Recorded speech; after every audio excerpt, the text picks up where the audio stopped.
Hello, and welcome everyone to the webinar on molasses as the prime energy source for grazing dairy cows. I'm your host, Alice Formiga of eOrganic.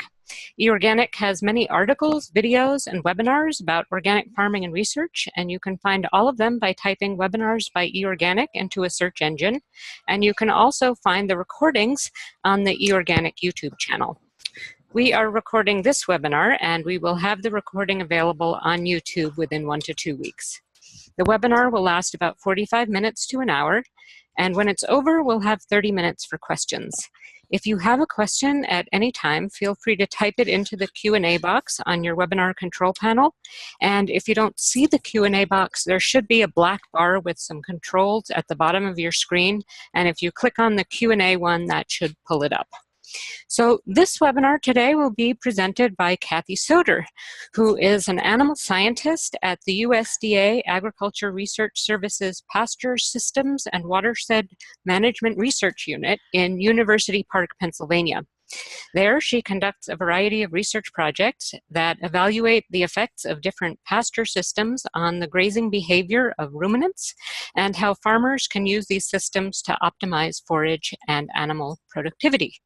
Welcome, everybody. Molasses has been a topic that's been around for a while, on and off. We did some research on it 5-10 years ago, kind of faded a little bit, and then with prices and availability of grain and with the resurgence or the surgence of the grass-fed market, there's a lot of questions out there again. So we're going to revisit some of that and just go over some of those basic principles. So why look at it? Well, as I mentioned, corn prices, particularly organic corn prices and availability, the prices have been high, availability has been spotty for a number of reasons. There was a organic certifier that lost its certification a number of years ago that put the Northeast area into a corn shortage. Prices have been high. The organic poultry market's driving corn high, and there's also this grass-fed market. So farmers have been seeking an alternative energy supplement. But there's a lot of questions out there, particularly before we did some of this work. How much should I feed? Does it work? How does it work? How should I feed it? There were some anecdotal claims from some farmers, and others were believing that molasses had 3 times the energy of corn on a one-to-one basis. So we were skeptical of that and wanted to do some more looking into that. And then at the time, especially, there was no research on grazing dairy cows in temperate pastures in regions such as the Northeast or the upper Midwest. And then there were other benefit questions too, such as milk fatty acids and whatnot, what happens whenever we're on a pasture diet with molasses. But one of the current biggest drivers has been this growing consumer market for grass-fed milk.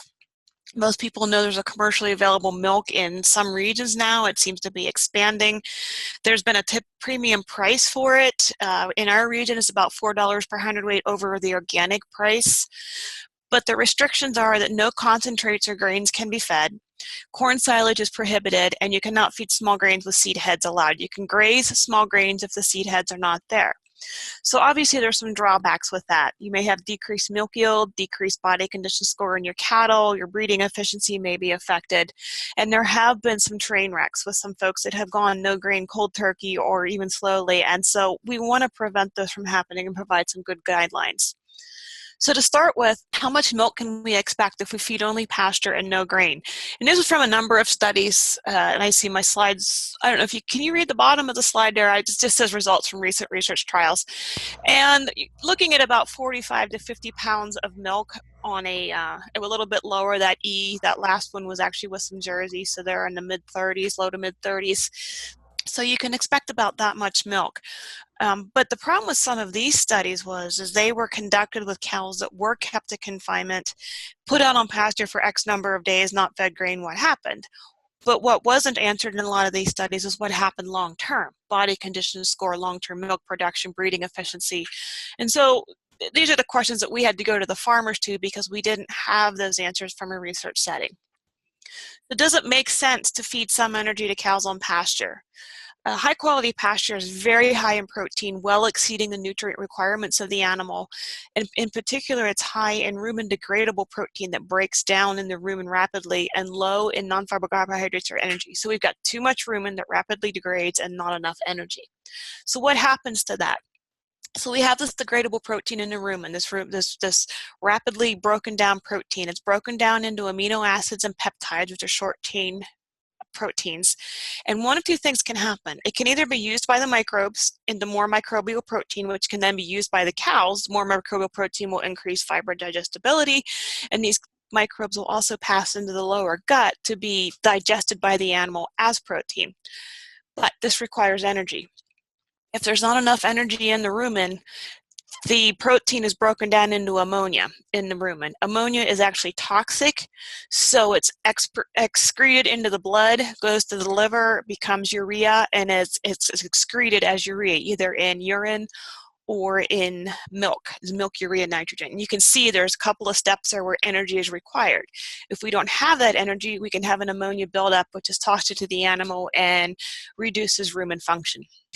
So what we're trying to do is balance this high nitrogen intake of energy and protein in the rumen, because we're looking at about a third of our nitrogen coming out of in the feces, a third or so in urine, and about a third in the milk as well. And that's in a balanced system. So what we would like to do is decrease that excretion and retain it in the animal, or put it into more milk.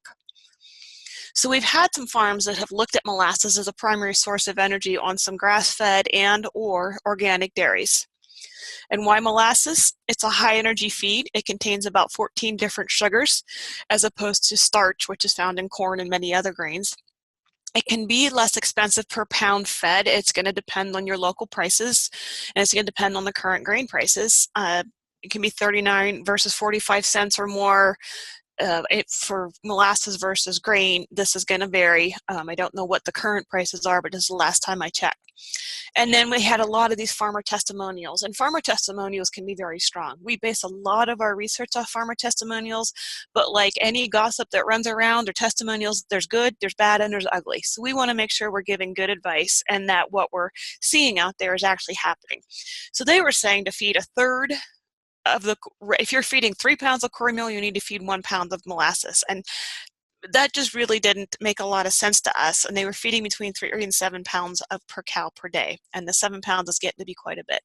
What we're trying to do there is providing more energy into the rumen, to provide more microbial protein, to reduce this nitrogen that's being excreted, and increasing milk nitrogen, not milk urea nitrogen, but increased milk production, which contains protein. But some farms have fed it and have little or no success. They haven't seen a milk increase, or they've seen a milk decrease. Cows have lost condition. They aren't breeding back. And there was no research to confirm that 3-to-1 ratio.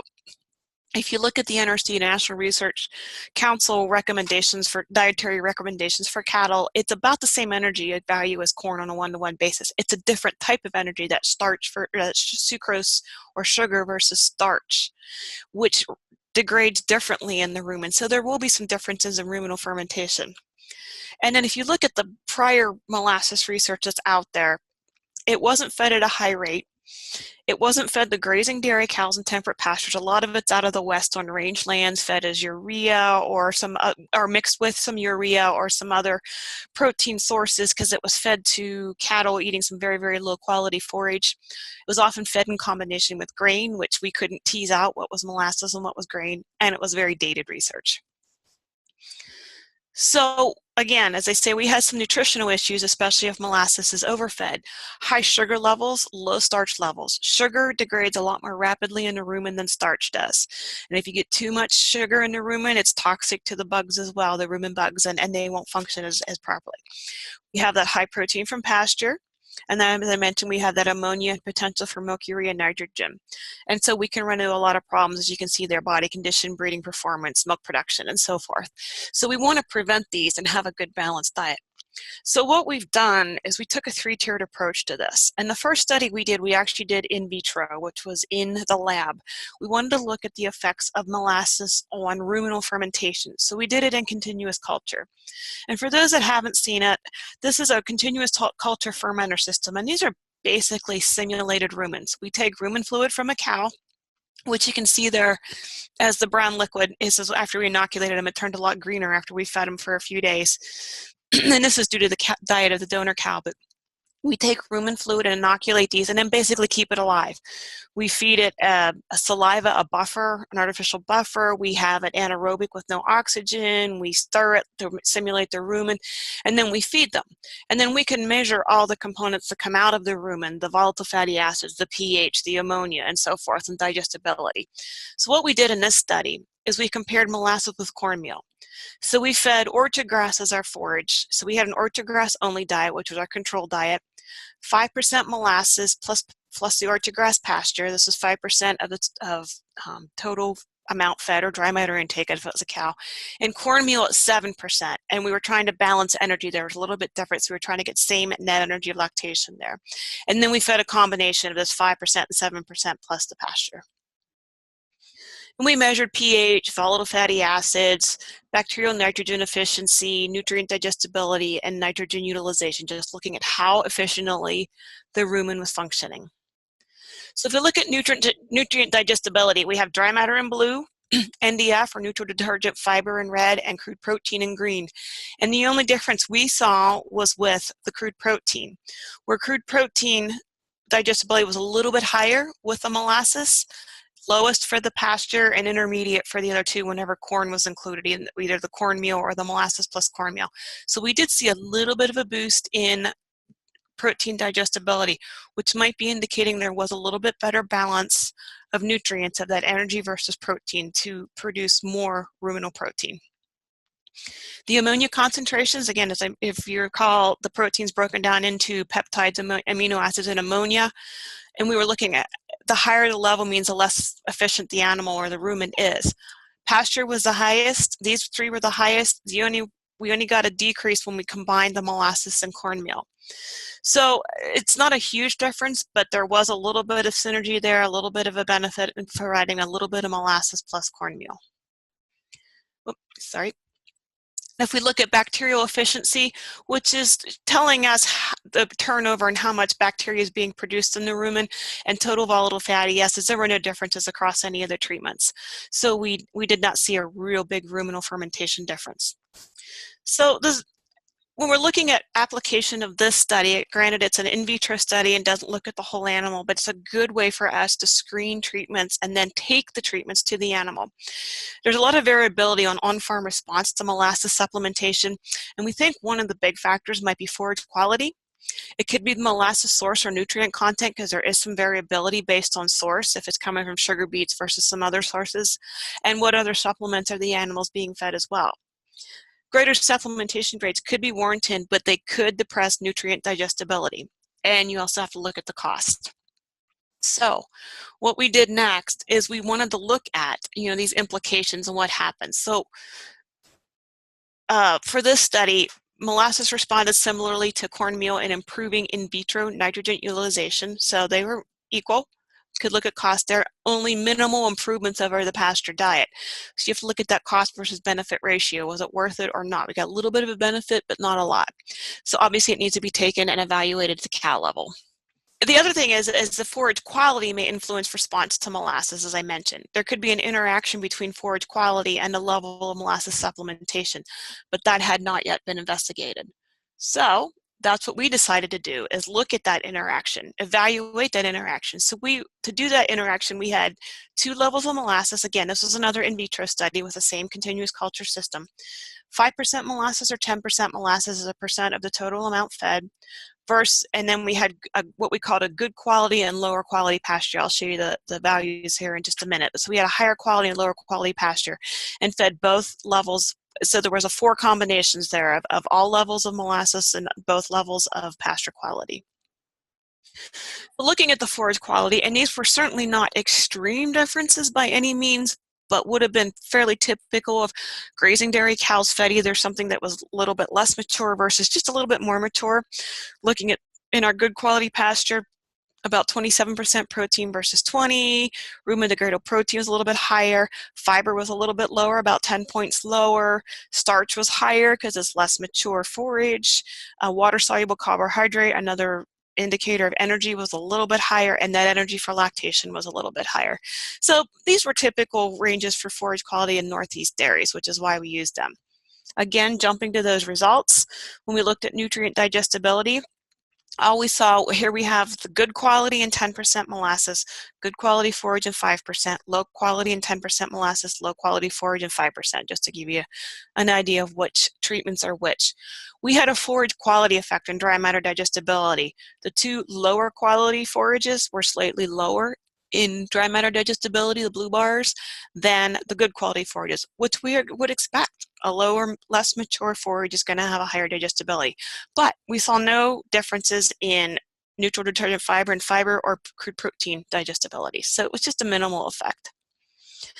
When we look at ammonia concentrations, they really weren't significantly different. There was a tendency with the lower quality forages to be lower, but it wasn't statistically significant, and no differences in bacterial efficiency.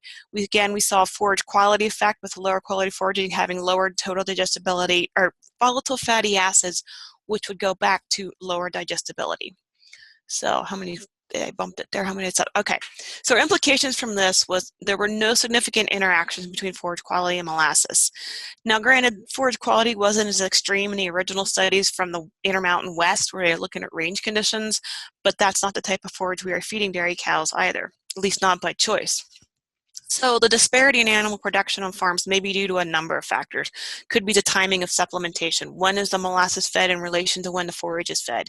If it's being fed when they're coming off pasture to go into the parlor, the sugar may already be broken down by the time they go back out on pasture. Or alternatively, if they're being fed right before they go out, back out on pasture, maybe it's not quick enough. And so that's some of the questions that have not been definitively answered.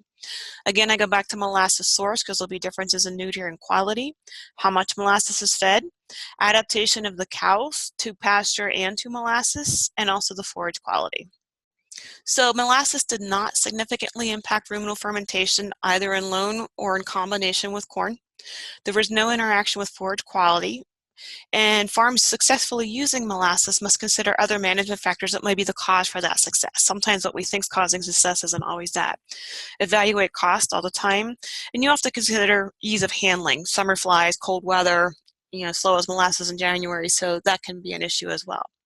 So this was all fine and dandy, but this was all in vitro in the laboratory, isn't a real cow, right? So what we did next is we went out to a farm that was actually feeding molasses and did a case study. And I did this in conjunction with Karen Hoffman, NRCS in New York, and also Larry Chase at Cornell. So we did this on-farm case study where we had a Central New York organic dairy farm feeding molasses, and he'd been feeding molasses for several years. In 2008, he fed 3 pounds of molasses with 1 pound of cornmeal barley grain mix. 2009, he mixed it up a little bit based on his feel for the forage quality conditions. He was usually feeding 2 or 3 pounds of molasses with 2 or 3 pounds of grain. You can see how he changed a little bit throughout the season, but it altered a little bit, but not too terribly much. And it confounded our results a little bit, but you work with what you have when you're dealing with an on-farm situation. So we collected data monthly during the grazing season. He had 80 acres of orchard grass, red and white clover, forbs, etc. pasture. He had 56 crossbred cows of about 1,000 pounds. In 2009, he had brought in some first calf heifers that were calving in, so his herd increased. And he was a seasonal calving herd starting in March.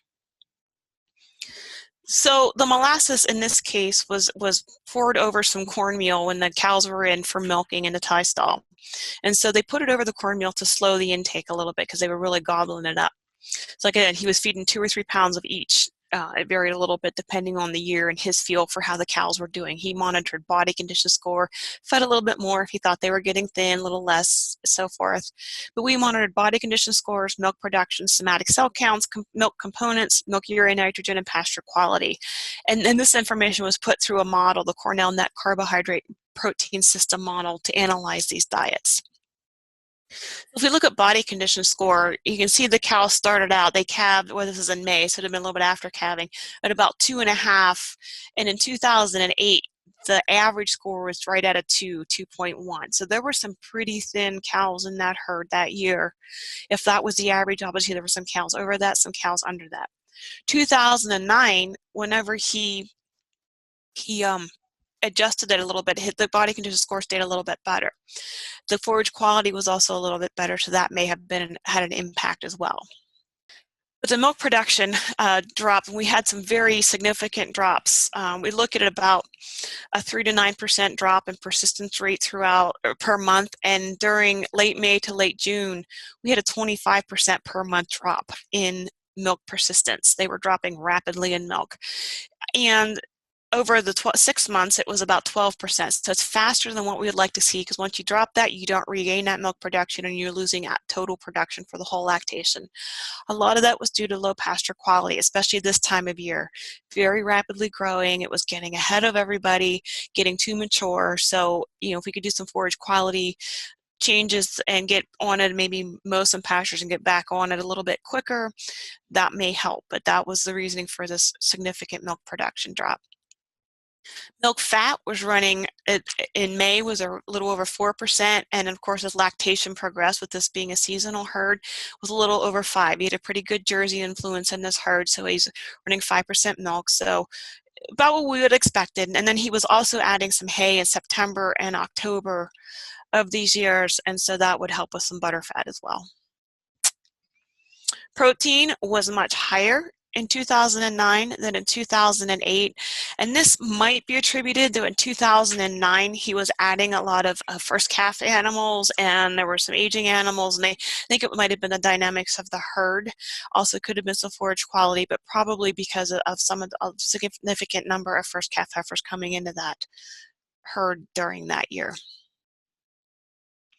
Milk urea nitrogens, we usually like to see between 8 and 12, and I have the line here at about 12 milligrams per deciliter, and you can see that for the most part they were well above that, which is not atypical of grazing herds. And May and June were the lowest, probably due to pasture quality, didn't have all that excess degradable protein, so they weren't excreting as much nitrogen and not losing as much into the environment and into the milk as they were later in the year. Sorry, I clicked instead of moved. Oh, I can't move it down. Okay, sorry about that. And so the herd averaged 16 in 2008 and 14 in 2009. So a little bit of difference, again, due to forage quality issues, but also possibly that supplementation in 2009 was a little bit different, which may have dropped that MUN a little bit. So looking into pasture quality analysis, and this is broken down by month on the left-hand column, we have dry matter, nutritional detergent fiber, crude protein, and then soluble crude protein. And looking at 2008 versus 2009, you can see the protein was actually much higher in 2009 and 2008. 2008 was a drought year, and there was a lot of higher forage quality, plus it was getting ahead of him in the springtime. So we saw lower values there than we did in the second year. Taking a look particularly at July, if we look at looking at energy components, non-fiber carbohydrates, starch, and ethanol soluble carbohydrates, again, higher during the second year. For 2008, 2009, right across the board there, they were much higher, more energy during the second year. And if you remember, they didn't lose as much body condition score, they had a higher milk component, so they were doing a little bit better during that second year, which again would be a little bit of his changing that molasses around a little bit, but also probably due to forage quality. Now, if we take a look at what the model predicted for milk production, the model takes into account everything from cow type, cow size, age, parity, to forage conditions and diet conditions. If you look at the actual milk produced per day, they were looking at about 50 pounds per day in 2008, just a little bit lower in 2009, but the model was predicting between 4 and 10 pounds less.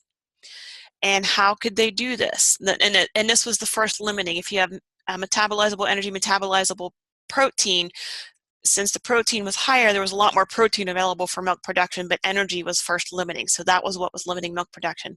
These cows were probably milking off their backs a little bit harder than what we would like, and they were probably taking some body condition score for additional energy. And that showed up in the drop in persistence, and it showed up in the body condition score as well.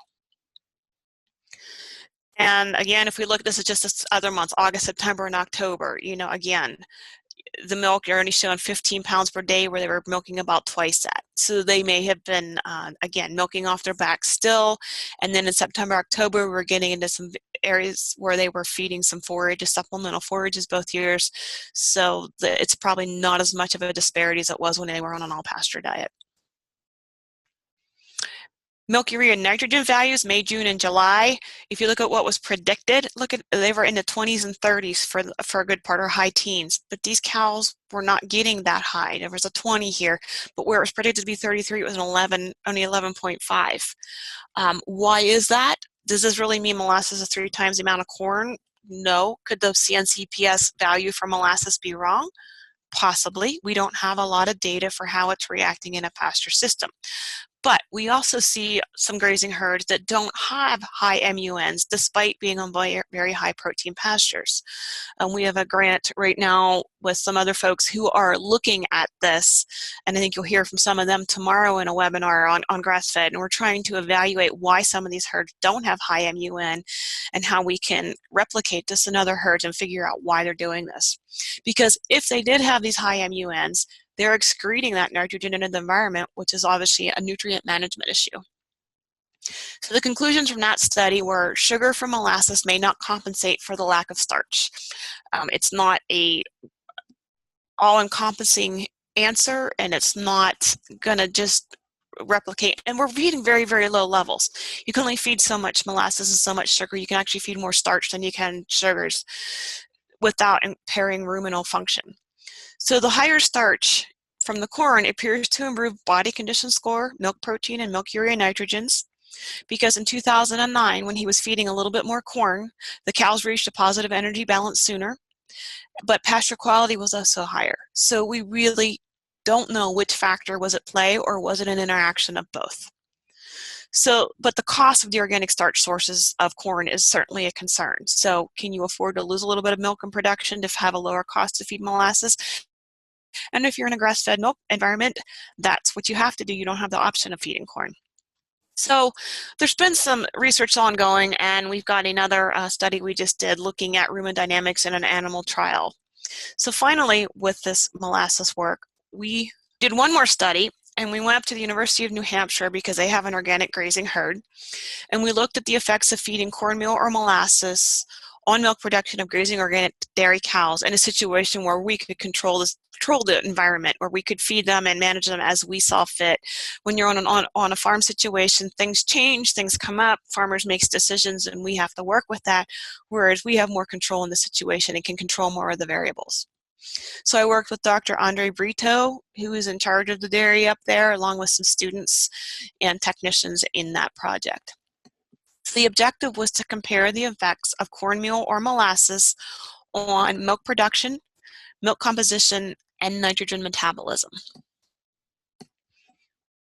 So what we did is we fed molasses or cornmeal, and we fed it a higher percentage of intake. We fed it 12% of dry matter intake, and it was top dressed on alfalfa baleage. The alfalfa baleage was fed at 18% of total dry matter intake plus 12% of the supplement. So they were getting 30% of their intake in the barn, and then 70% on pasture. And you can see down below here, we were doing that with these kaolin gate systems where the cows had a transponder, put their heads into an individual stall, only one stall would open for them. And then we were feeding the baleage and the molasses. With the molasses, we just poured it over the baleage. We tried putting it in a tub, but they wouldn't lick it all up. If you put it over the baleage, they slurped up the baleage and everything. The cornmeal we put into a tub alongside the baleage. Otherwise, the cornmeal just fell through the baleage onto the floor, and then the cows would toss the baleage to the side, eat the cornmeal, and not touch the baleage. Whereas if we put it in the tub, they ate both. So live and learn all this animal behavior. So we collected a lot of data in this study: milk yield, milk composition, including fatty acids, protein, somatic cells, and milk urea nitrogen. We did some blood metabolite work, urine, looking at nitrogen efficiency, body weight, body condition score, grazing behavior, pasture sampling, look at quality, yield, and botanical composition. I don't have all this data here. I want to stick with what was significant and important to this type of a study. But we wanted to do that. So we had our cows assigned because we were doing grazing behavior work and we were doing pasture intake work with those cows. We had the two groups separated. So we have one group here and one group adjacent to it. So they were in similar pastures, but we could do before and after clippings and botanical compositions and yields to see what the cows were eating, how much they were eating, and then do our behavior work as well. Because if I go back one slide here, you can see this one cow has this halter on. we were doing the behavior work with behavior recorders, which monitors jaw movement, and then we can look at grazing time, ruminating time, number of bites, so we could tell if these treatments were affecting their behavior, their intake, and their rumination time, which can, again, can come back and affect things such as milk composition and milk yield. So the cows were grazed day and night and brought in twice a day, milked, and then turned into here for, half hour, 45 minutes, whatever it took them to clean it up, and then take them back out on pasture. So again, this is how we were able to have a better control over the individual consumption of the different supplements. So if we take a look at milk production in these organic cows, fed either cornmeal on the left or molasses on the right, although it looks different, we have about 27 pounds versus about 29 pounds, and it's the scale, it's about 2-pound difference. It wasn't statistically significant, but if we'd have had more cows longer time, there might have been, or a longer overall lactation or number of lactations, we might have been able to do this. We did this over a 3 or 4 month period over most of the grazing season, so we were able to get a good bit of it, but again, more cows, more time is always better, but very expensive. If we take a look at the pasture and supplement intake, pasture intake was not different amongst the cow groups, so cornmeal versus molasses, but you can see numerically it was. The reason it's probably not statistically significant is because it's an estimate of an estimate of an estimate, so the variation is quite large, the error is quite large, and so it takes quite a bit of difference to come up statistically different. They did, however, have a difference in supplement intake.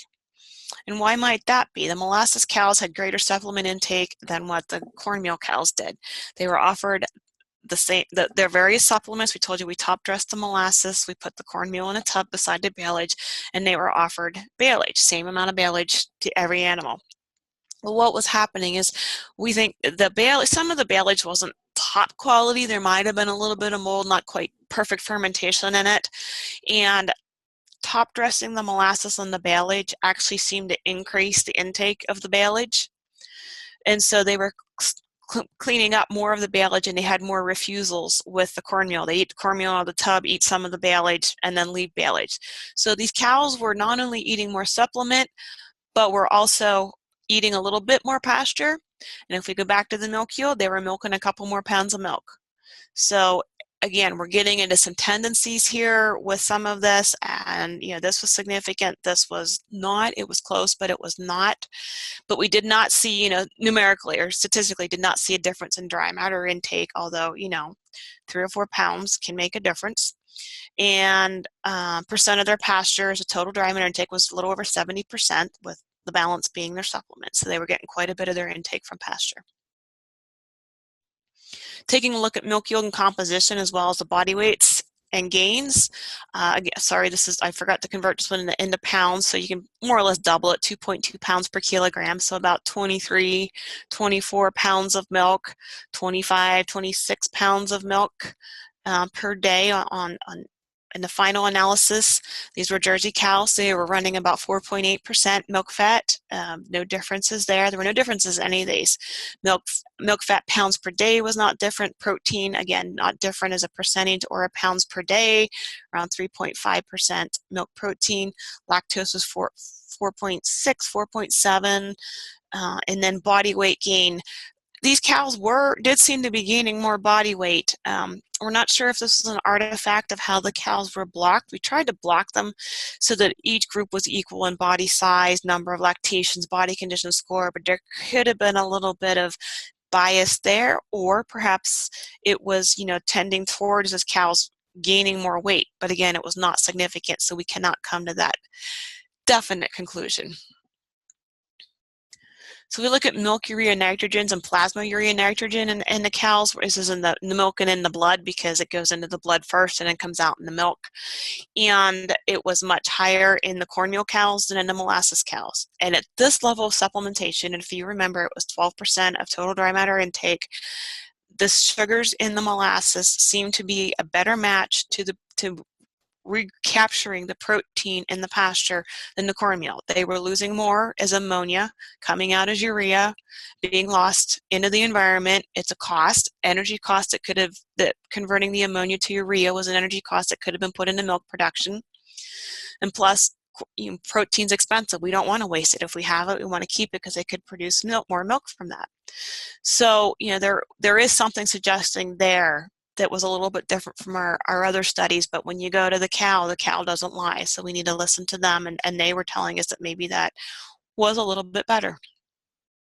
If we look at the fatty acid profile, and the ones of interest, we did a whole profile, but the conjugated linoleic acid, and then the N6 to N3 ratios. And if you look at the CLAs were much higher in the cornmeal than in the molasses.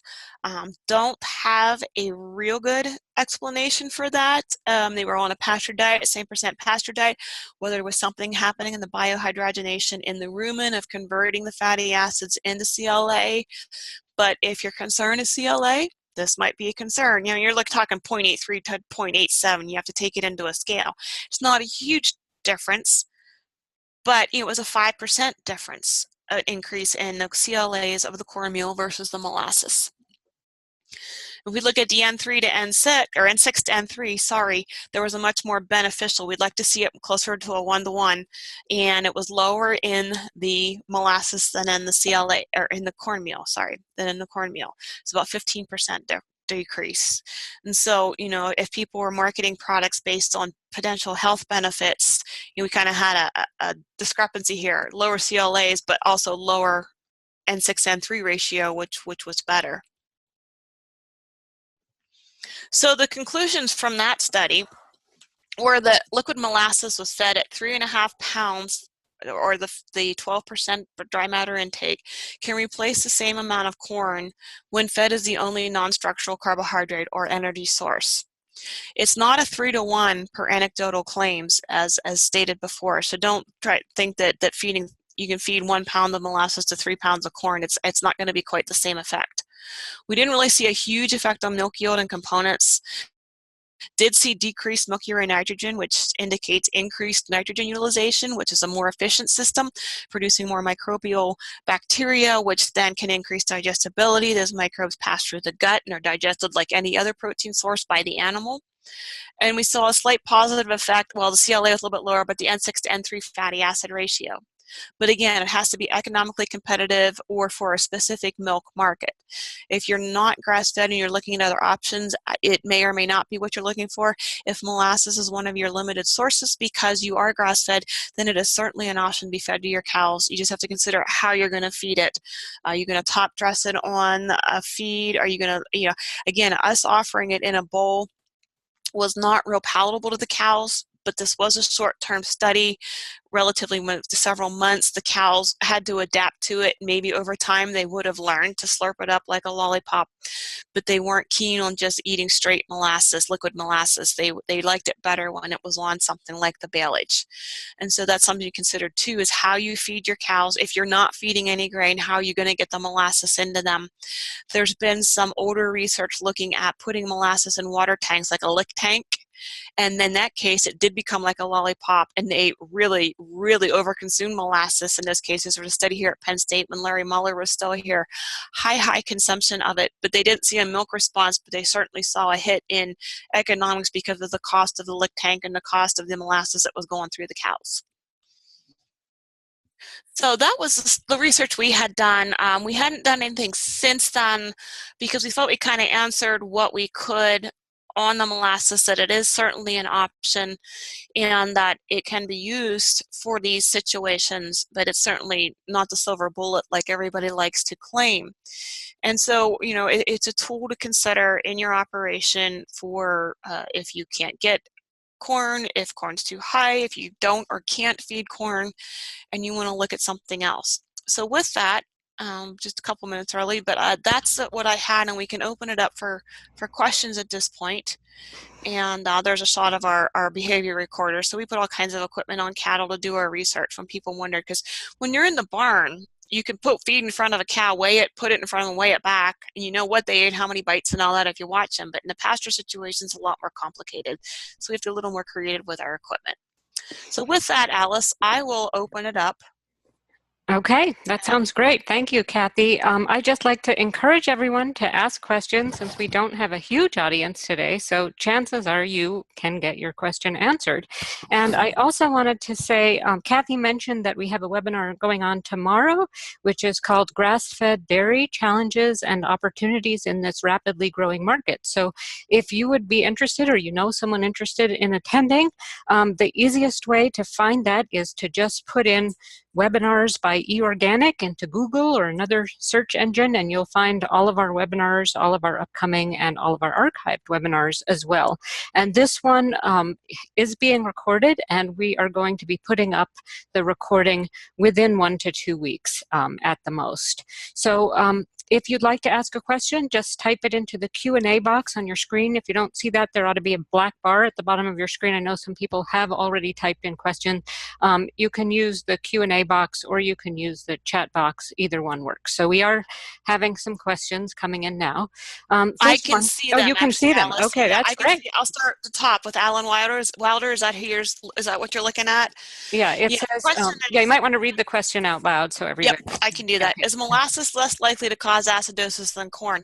No, it's just as likely. In fact, with the sucrose hitting the rumen and kind of instantaneously breaking down at high levels, it can actually it'll cause acidosis as fast as corn. Again, it goes to the levels where the cows are, how full they are, their adaptation. You wouldn't want to start at a high level. You'd have to adapt them just like you would any other type of feed source in that system. If that didn't answer your question, Alan, just type in again. Hey, Bill, I see your question. How was it decided that molasses was allowable in grass-fed systems? I don't have the exact answer to that. I know for a while, because there were different grass-fed labels, that some of them allowed it and some of them did not. But as far as I know right now, most if not all are allowing molasses. And I think part of it was the recognition that the cows did need some energy. So they needed to allow something, and since grain was a prohibited source, there weren't a lot of options. And so my guess is that played into it. The CLA, I guess on the last study, CLA higher in the CLA, and I think I had the conclusion wrong. Was a CLA higher in the cornmeal or molasses? It was actually higher. In fact, I can go back, can I, Alice? Sure. Yeah. Yeah. Oh, there we go. Nope. There we go. Because it's just back here a couple slides. Yeah. And my conclusion might have been wrong from interstate. The CLA was actually higher in the cornmeal than in the molasses. Sorry about that. And so that my conclusion at the end, I think I said the opposite. The CLA was higher with the cornmeal. And again, we don't have, since we couldn't tell what the methodology was for that or why that happened, the etiology, it might have had something with biohydrogenation in the starch versus the sugars. But again, it could have been an artifact of the data as well. But I mean, they were both fairly high, and it both will help, but one's not going to be the magic bullet over another one. Okay, Alan says yes. Yep. I see Jerry Cone. Is all molasses created equal? If not, she would look at get for a high quality molasses. No, it's not. There's different sources of molasses, and it can even vary from batch to batch. It's like any other thing. If you have a bunker full of forage, you're doing a forage quality, or you're doing a nutrient analysis on it, you probably should have that on the molasses too. It can vary a lot in the mineral content as well, based on the source of it. So I would certainly request or do a nutrient quality analysis on it. And what should you look for? I think I don't have definitive numbers because there's not enough data out there. I think it's take a look at what you have and balance the diet just like you would with any other feed source. If you get a grain with a higher this or a lower that, you balance it a little bit differently. And I think it's just the same thing with molasses. Okay, might want to go up there. We've got Andrew who said Did I miss Andrew? Okay. I saw him jumping around, but okay, yeah, he's up. It may be kind of scroll up to the top there. I can read it out loud. It said he did some quick figures on his 75, I guess, acre certified organic farm, 100% grass-fed milking cows, cost of molasses, is about $3,500 of extra income from extra milk production. Oh, no, okay. Cost of molasses is about $3,500, and the income from extra milk production would be only $2,600. Yeah. And then Hey, he Andrew, said how are per you doing? month. Yeah, Okay. I haven't talked to Andrew for a while. Okay. Yeah, he's saying that he paid an additional $3,500 to feed molasses, and the extra milk only gave him 2,600. So he's losing $1,000 for every whatever units, whatever the units are. That's what you have to look at. And now, if that's your situation, and my guess is, Andrew, and I know you're in the fescue belt now, but if you're looking at high forage quality, it may not be worth it. If you have low forage quality or can't keep up with your forage quality, that may change your numbers as well. For you, it may not pan out, and that's why you can't do a cookie cutter recipe for everybody. I think your mileage is going to vary. And I think, you probably have some pretty good adapted cows too, so they may not respond as much as some other cows that may need it for management differences, genetic differences. If you got cows that are genetically predisposed to produce more milk, they may need that to keep some fat on their back, if that works for them. So you make a really good point, and I thank you for that. It's nice to have the farmer economics put to it. Figures are per month, he says. Okay, 35. He'd be losing $1,000 a month feeding molasses. I don't disagree with you. So, that's a really good point and what you have to look at. I guess I'll go backwards here. Sylvia Abel Kane says, molasses as a tool for increased dry matter intake from forages should be considered as their true feeding value. Yeah, if it's increasing the dry matter from forages, now what it did, Sylvia, if it increases that baleage consumption, like in our case, because the baleage quality was a little iffy, baleage quality meaning there were some spots that weren't real ideal on that baleage we were feeding, that can certainly help out. We saw a little bit of difference in pasture intake, but it was that stored feed. So again, there's a lot of factors to consider, and you made a good point there, Sylvia.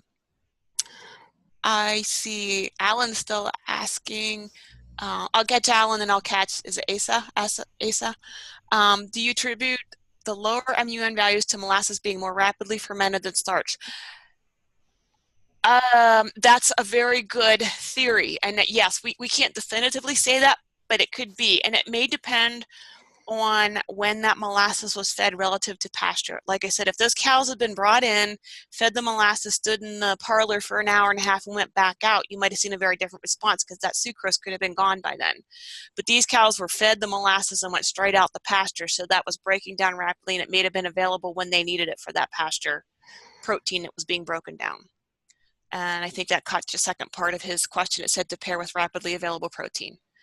Asa, I'm currently feeding 8 pounds of molasses per day in a TMR. 30 cows, 180 days in milk, average of 38 pounds per day average, 4.3 butter fat, 3.3 protein. I know I'm feeding a higher amount than I normally hear about other producers feeding. What concerns would you have with that? If your cow, looking at your butter fat, looking at your, look at 38, 30 cows, I'm just looking at your data here. If you're making money on it, I don't see concerns. If your cows are obviously not, looking at the butter fats, you don't have an inversion, you don't have, with protein, you don't have a decreased butter fat, which would suggest some acidosis or other ruminal fermentation issues. I mean, you may be able to get away with that. You said you're feeding 8 pounds. We were feeding not quite that, but I'm assuming it's liquid molasses because there's also dried varieties. We have not worked with the dried varieties. It's been all liquid molasses, so I can't attest to that. The nutrient quality would vary with those as well. If it's working for you, I don't see a problem with that. I'm not sure what else you're feeding or what your forward quality is because that's all going to play into that. If you're feeding some hay or some pasture forage that has a little bit higher fiber, that may slow down that fermentation a little bit, slow down the passage rate, which may help you. So, I can't, if it's working. So do you think this research would be transferable to beef sheep? Oh, Bill Fosher, you would ask that question. I think now a lot of the beef situations in the east, a lot of the research that was done was with beef, but it was out in the rangelands, so it's really not applicable to our eastern situations. And I think too that with our beef, and especially our I'll say our typical sheep, not the sheep that have triplets out on pasture, or the real high producing sheep that I kind of call the dairy producing type sheep, not dairy sheep, but those producing a lot of milk. I think it would help, but what I have found personally, at least with the sheep and the molasses blocks, is that you don't get as much energy for the intake as you get out of a quarter pound of grain, and it's a whole lot more expensive. So again, you're going to have to look at economics and what you're looking at in the form you're feeding it in, because if you're feeding molasses, you might be feeding it in a mix. Some of our grains have molasses in them and it helps, but to do it singly, I don't know if the economics are there. We have a comment in the chat box. We actually have some questions in there too. We can kind of do the Q&A box and then get to the chat box. Okay. We have time here. So, but one person did comment that some grass-fed labels do not currently allow molasses. So, okay. If that's true, I'm sure it is true. That's a really important point, that you need to check the requirements there. You do need to check, and I'm not familiar with all the labels. I just know some of the bigger ones, and I knew there were two locally here. One did, one didn't for a while, which caused some consternation, but they do both now allow molasses. So yeah, you have to, it's like with organics, you got to check with your certifier. Alan says, also, do you see protein as being often excessive in the winter when grass-fed cows are fed baleage? Usually not as bad as pasture. A couple of reasons: because it's fermented, so the form's a little bit different, but also because you are often harvesting a little bit more mature, get a little bit more fiber, a little more tied up in the fiber with the protein, so you may not see it as bad, but you may still see a benefit with molasses. And again, it's not a all covered answer to say yes or no. It depends. It depends. Could you get more of a benefit from feeding molasses when the cows are on pasture? I assume you mean as opposed to fed baleage. I think so, but I think they could benefit from both, especially if your baleage isn't as high a quality. It may not be excessive in protein, but maybe it's low in energy, and you may need that energy. It's not just a protein question. I think it's penciling some things out, trying it, and see where you are. And again, back to forage quality. I mean, to me, I still say the best thing you can do is produce high quality forage. Years like this in the Northeast, it's been more than a challenge, and I get that. And so we may need to look at some other options. But if you're a grass-fed farm, you don't have that many options, so you need to look at what you have. All right, did I miss? Okay. Scrolling down, Alice. Yeah, here. Okay, so we've got Asa here. Said they did have an inversion for a month when I got up to 10 pounds, so scaled back to 8 pounds. I'm feeding dry hay and pretty high quality baleage in the TMR, liquid molasses. So yeah, this is kind of the clarification on the question before. And that's great. You went too far, you got an inversion, so you scaled back to where it worked for you. And if the economics are working, Andrew put economics up and said it wouldn't work for him, but if it's working for you, that's great. I mean, you're feeding some dry hay, which will help, and high quality baleage. So, I think that's great. And I don't see any problem with doing that. If it's working for you, your cows are obviously, healthy, you got it straightened out, you knew where you went too far. So I agree with you there. Okay, and Andrew says AGA allows molasses. Yes. Okay, and then we can come back there, but maybe moving on to the chat box. I don't know if you can see that. You might get it if you pull it up on the bottom there where it's on the black bar. It might say more and then chat, but if not, I'll just read them out loud here. Yeah. There's a couple of questions. Was there any evidence of a form of sugar, sucrose in molasses versus starch in cornmeal having an effect on production, or are they so similar that it was negligible? Was there any, I'm looking at the question right now, was there any evidence of a form of sugar? Well,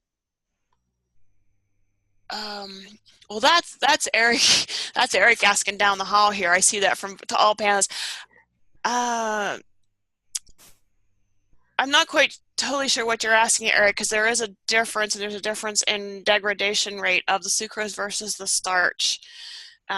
We saw a little bit, but at the rates we were feeding, and Asa may be able to answer too, because she's doing it and some other folks are doing it, is the milk response they saw at their level, because she's feeding 8 pounds and there's some other folks on here feeding too.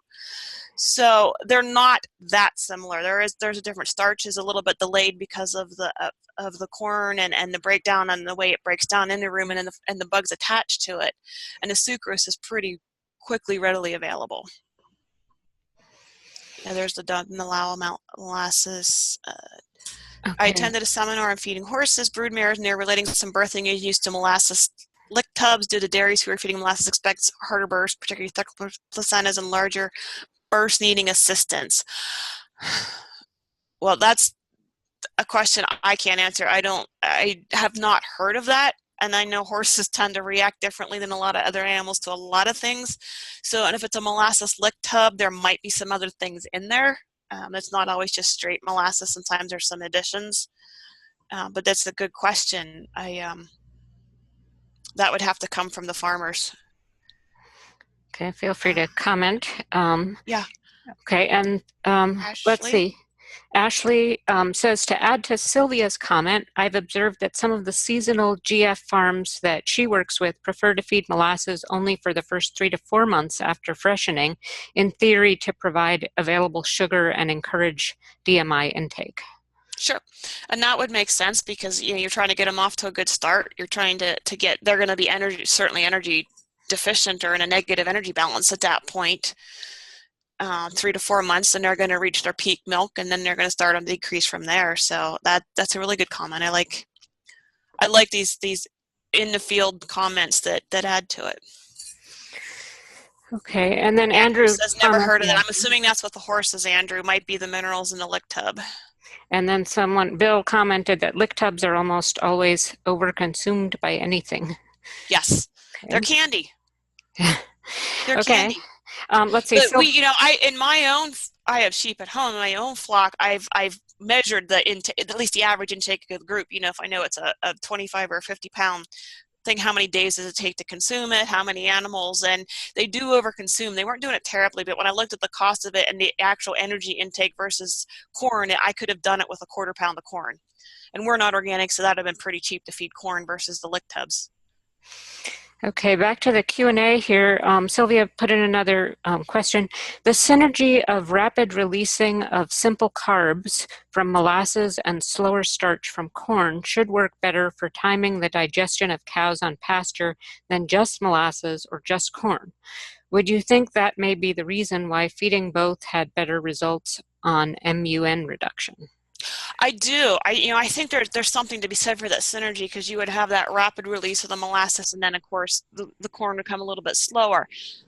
I also again go back to the timing of feeding relative to when they're grazing, because if they, like I said, if they come in off the field and say they're fed either in the parlor or they're fed while they're waiting to go in and get milked, and they don't go out for an hour and a half, 2 hours sometimes, some of that, especially the molasses energy, may already be gone. If they're going out quickly, then you're going to have, I think that would be ideal, because you'd have the kind of the instant release from the molasses, and then it would kind of like your glycogen and glucose. Your glycogen's your quick energy, and then your glucose would be your slower degradable energy in your body, and that's where the starch from the corn could come in. And I think that is ideal, but if we're talking grass-fed systems, obviously that's not an option. Okay, and Sylvia agrees with you 100%. So thank you. Yeah, well, this has been a great discussion. If anybody has any more questions, this is probably a good opportunity to type them in. Here's one more here. Yep. You want to read it, or should I read it? Ace's comment, I'm sorry if I'm saying your name wrong, I apologize. So I don't have any harder bursts from molasses at all. I didn't catch all the other questions you mentioned me in. I only graze, half-day graze, which allows me to feed dry hay, molasses, BLH, TMR during the day and graze at night. I haven't heard of anybody having harder bursts specifically from molasses either. Okay. And dairy cows. So. All right, these were great questions. So thanks everyone who typed in questions. We'll just, give another few seconds here in case somebody else has a burning one. Yeah, okay. Greg, would you expect a better return on molasses if it is used to supplement pasture that is more moderate in CP, 20% versus 25%? Read that again. Would I expect a better response if the protein's lower? Is that what he said? Yeah, he said, would you expect a better return on molasses if it is used to supplement pasture that is more moderate in CP? Actually, no. I think you probably have a better response with a higher CP. You're recapturing more protein. But again, if you have a lower CP crude protein, pasture. It could be due to a couple of things, because it could be the lack of legumes, it could be fertilization, it could be species, it could be maturity as well. So if you have a forage of greater maturity, it's more mature, protein will be lower, but fiber will be higher. So your digestibility is going to be impacted a little bit. Molasses may help there, but I don't know if there's enough of an energy kick there to take it into the fiber digestion. We did not see a big kick in that. It's that quick return of that ammonia or amino acids into a peptide or protein that we're looking for in there. Okay, and then we had one more question about whether anybody sprays molasses on their pasture. For intake, no. I've heard of people spraying molasses on weeds to make them eat certain weeds, but I can't imagine that being cost effective with the prices of fuel. Mm-hmm. You know, I've known some people spot spray thistles or something to as an experiment to try that, but not for the molasses as much as just to make it taste better. Okay, well, thanks everyone for these excellent questions here. I just want to remind everyone that you will be able to find the recording in about a week on the eOrganic YouTube channel, 2 weeks at the most. And we'd also be really grateful if you could fill up the follow-up email survey, which will arrive later today. And if you're interested, please sign up for tomorrow's webinar on grass-fed dairy, challenges and opportunities in this rapidly growing market with Heather Darby and Sarah Flack. So that'll be at the same time tomorrow, and you can find that just by typing webinars by eOrganic into a search engine, and all of our webinars, both upcoming and archived, should come up. So thank you so much, Kathy, for this interesting and excellent presentation, and we hope to have you back again when you learn more. Oh, well, thank you, and I appreciate all the questions. So good to hear from all of you. Okay, thank you.